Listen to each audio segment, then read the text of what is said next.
errado. Começaram a haver contradições? Não, cara. Não poderia ser começaram a existir contradições? Quando o verbo haver é igual a existir, ele é um verbo impessoal, sem sujeito e sem plural. E a sua impessoalidade se estende aos auxiliares que se anexam a ele, entendeu? Você não pode falar começaram a haver contradições. O correto seria começou a haver contradições. Todos vocês sabem que o verbo haver igual a existir não tem plural. Todos sabem. Só vão errar na prova isso por falta de atenção, tá? Ou então, por aquele lapso de informação que acomete as pessoas que copiam na hora da explicação. Porque você copiando da explicação, na hora da prova, sabe o que vem à sua cabeça? Ah, o verbo haver não tem plural. Ninguém nunca falou isso para você. O verbo haver não terá plural quando for igual a existir, cara, ou ocorrer. E é o caso, ó. Começaram a ocorrer contradições, começaram a existir contradições. Aí, beleza, o certo é começou a haver contradições, tá? Aí a banca propõe a você, às vezes a frase está certa, ó, começou a haver contradições. Aí vem um CESP e fala assim, ó, haverá manutenção do sentido e da correção gramatical se você trocar por começou a existir contradições. Aí está errado. Eu volto para esse caso mais complexo já já. Vem para o mais fácil aqui comigo rapidinho. Olha só, vamos lá. Aceite uma coisa importante. Se eu falo para você que existia contradição, eu empreguei o verbo existir, tá? E eu adoro falar sempre para você, o verbo existir sempre tem sujeito, cara. O verbo existir sempre tem sujeito, tá? Sempre tem, não há concessão nem ressalva. Quem não tem sujeito é o verbo haver igual a existir. Existia contradição e havia contradição. Qual das duas formas está correta? As duas. Você pode trocar esta por esta, vai manter o sentido e a correção gramatical sem problemas, tá? O que você vai mudar, e é importante que você entenda, é o seguinte, ó, existia contradição, sujeito. O que existia? Contradição. Contradição existia, tá? Quando você emprega o verbo haver igual a existir, todo mundo já sabe, que eu já expliquei 77 mil vezes só hoje, contradição é o objeto direto, entendeu? Por quê? Porque sim, tá? Depois que você passar fardado, você volta aqui para a viatura aqui na frente, vamos conversar sobre Machado de Assis, a influência do latim na nossa sintaxe, tá? Mas para a prova, basta saber que o verbo existir terá sujeito e o haver igual a existir terá um objeto direto, que o CESP chamará de complemento direto, tá? Agora vem a parte importante, ó. Eu vou colocar aqui contradições, beleza, turma? Todo mundo nesta sala sabe o que acontece quando o sujeito vai para o plural, né? Se o sujeito vai para o plural, o verbo também vai. Se uma contradição existia, várias contradições o quê? Fala aí. Existiam. Tudo bem? O verbo existir tem sujeito e plural normalmente. É aqui que reina a maldade. Ele bota lá, ó, contradições. Se eu botar contradições aqui, o que eu faço aqui? Nada. Eu não faço nada, porque esse cara não é sujeito. Entendeu? O verbo haver igual a existir não vai para o plural, porque o verbo haver não terá um sujeito com que concordar. Então, ele vai sempre se manter no singular. Tá?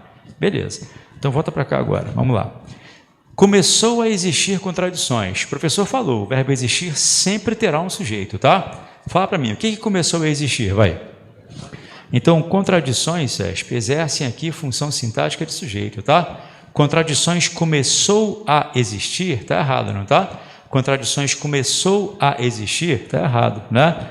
Na verdade, contradições começaram a existir. Empregou-se o verbo existir, ele é um verbo normal como outro qualquer. Contradições começaram a existir, beleza? Agora, aqui pode ser quantas contradições você quiser. Este verbo nunca pode ficar no plural, porque não se pluraliza o verbo haver na acepção de existir, tá? O CESP tem aproveitado para fazer, sabe o quê? A chamada inversão da relação silogística. Ele trabalha com a mente do aluno que guardou a informação em lapsos e faz a maldade que você acabou de ver aí. Quer ver? Ele faz assim, ó. Mesmo que houvesse... Deixa eu botar a frase completa para você não se embolar depois. Ó, ainda que houvesse provas... Concurseiro fadado ao sucesso, como é o seu caso, chegou à prova, encontrou o verbo haver, troca logo pelo verbo existir, tá? Ainda que houvesse provas, poderia ser, ainda que existissem provas, não é isso? Já sabe, então, que esta oração não terá sujeito e tudo mais. Aí vem um CESP, cheio de maldade, tá? Pleno de veneno, propõe a você a troca de houvesse por existisse. Ele vai sacanear dois alunos aqui, tá? Dois alunos. Ele vai sacanear o aluno que entendeu isso de forma equivocada, Aquele cara que acha que você falou e fala que eu falei, que o haver e o existir não tem plural, entendeu? Ou então aquele cara que não nota, e é o caso de quase todos nós, o cara que não nota o erro de concordância quando a frase está invertida, entendeu? Ainda que existisse provas, fala a verdade que a frase não te incomoda. Ainda que existisse provas, isso está errado, mas não te incomoda, reparou? Porque a nossa mente não está projetada para encontrar erros invertidos. Repara que vocês nunca falariam, por exemplo, que 3 mudanças ocorreu, mas vocês falam que ocorreu 3 mudanças e falam felizes, hein? Falam contentes, garbosos, assim, sabe? Vocês nunca falariam, por exemplo, que vários alunos veio, mas que veio vários alunos, você fala sorrindo, achando que você é o Machado de Assis. A nossa mente não capta o erro invertido, cara. E é o caso aqui, ó. Ainda que existisse provas, não, né? Não são provas, pessoal. Ainda que provas existisse, não. Ainda que provas o quê? Falei. Existissem. Então entenda, o verbo existir sempre terá sujeito e sempre concordará com ele. Quem não tem sujeito e plural é o verbo haver quando sinônimo de existir, tá? Então, ó, ainda que nesta sala existissem 50 alunos, tá certinho, tá? Ainda que nesta sala houvesse 50 alunos, tá? Eu sempre faço uma pergunta maldosa para você perceber se você é uma pessoa que se rende às informações em lapsos, tá? Responda sim ou não. O verbo haver pode ficar no plural, sim ou não? Sim, cara, em 7 milhões de casos, entendeu? Ele não pode ficar no plural quando for igual a existir. Então, ó, as pessoas haviam chegado, frase perfeita, entendeu? Ainda que o houvessem criticado, frase perfeita. Haviam elaborado novos métodos, frase perfeita. O verbo haver tem plural pra caramba, não tem plural quando é igual a existir ou ocorrer, entendeu? Então, cuidado, tá? Na prova o cara bota uma frase assim: as crianças haviam elaborado um método. Aí eles falam que a frase está errada. Opa, o haver não tem plural. Não digam que fui eu que falei, porque eu nunca falei isso para você, tá? O haver tem plural pra caramba, não tem plural quando for igual a existir. A preposição das locuções, ela não é exatamente regida por ninguém, não, entendeu? Mas, por coincidência, começar a regiar, né? Começar a regiar nas locuções, mas não é uma regra, não. Há muitas locuções sem preposição também, né? Mas a preposição só me ajuda a saber, sabe o quê? Que aqui é uma locução, entendeu? Só me ajuda a saber isso, mas ela não é regida exatamente por ninguém, não. Tá legal? Pessoal, tira uma foto aí, por favor, rapidinho. Vai ver uma aula de redação também, não vai? Eles pediram que eu comentasse nessa aula de redação também com vocês, um pouquinho de redação oficial também, tá? A não ser por 1 ou 2 detalhes. Redação oficial você aprende sozinho se quiser. A não ser por 1 ou 2 detalhes, umas malandragens que o professor vai falar para você. Porque vocês estudam direito pra caramba. Parece muito mais direito do que português, na verdade, entendeu? Porque a redação oficial, ela não depende de interpretação, não depende de muito conhecimento de técnicas. Na verdade, você saber, por exemplo, qual é o documento específico do presidente para o ministério e tal. O que acontece é o seguinte: devem cair 5 questões de redação oficial, tá? 5. A questão é que de 1 a 3 você mata só por conhecimento gramatical, entendeu? De 1 a 3 você mata por conhecimento gramatical, tá? Há alguma aqui nesse material veio? Olha a questão 5, a questão 25, por favor. A questão 25, ó. A linguagem adotada na comunicação hipotética a seguir está adequada para compor um ofício. Observa, não vou ler o texto com você não, mas se você ler esse fragmento aí todo, tá vendo? Leu todinho, tá? E se você perceber que foi empregado o acento indicativo de crase de forma errada, você pode matar a questão já. Porque quando ele fala que a linguagem está adequada ao padrão de uma redação oficial, ela não pode ter desvio gramatical, entendeu? Então, qualquer desvio gramatical que eventualmente possa surgir aí, já desbanca a questão. Então, o que eu quis dizer foi o seguinte: de cada 5 questões de redação oficial na prova, de 1 a 3 questões você mata por conhecimento gramatical, entendeu? Então, se você encontrar um desvio gramatical qualquer, você já descarta aquela afirmação. E aí eles costumam colocar geralmente os mesmos desvios. Um desvio gramatical muito frequente em redação oficial é o seguinte, olha só. Vocês sabem qual é a diferença entre Sua Excelência e Vossa Excelência? A diferença é a seguinte: se você conversa com a autoridade, se o documento oficial é expedido diretamente à pessoa com quem você fala, você vai usar Vossa Excelência. Então, o ministro recebeu o documento, tá? E aí, o ministro que está lendo, ele deve ser chamado de Vossa Excelência.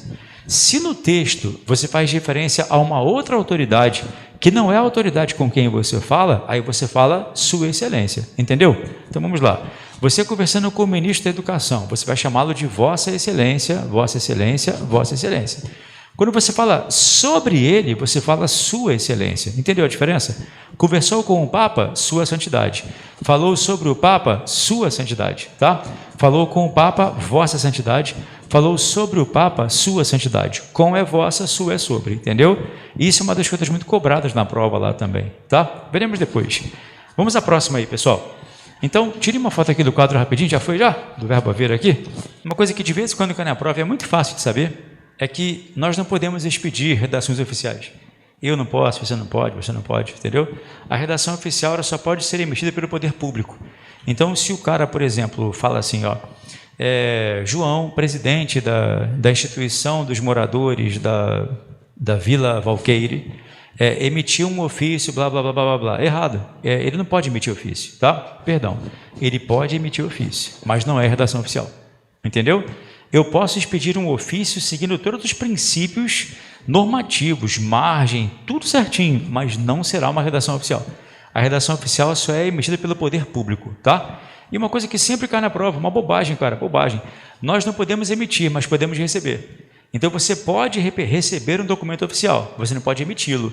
As pessoas normais, que não são autoridades como nós, elas podem receber documentos oficiais, mas não emiti-los.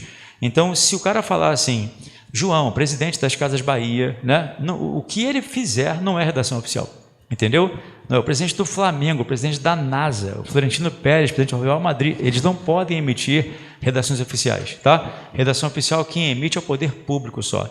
Se ele construir um ofício que obedeça a todos os princípios normativos, ainda assim não será chamado de correspondência oficial ou redação oficial. Nós só podemos receber, não emitir, tá? No manual de redação oficial, para que isso possa constar na prova, ele tem que passar a constar no manual de redação oficial da Presidência da República, entendeu? E aí, enquanto não passar a constar, o que eles vão fazer? Não vão cobrar isso, entendeu? Não vão cobrar para evitar problemas, né? Porque no edital ele fala manual de redação oficial da Presidência da República, entendeu?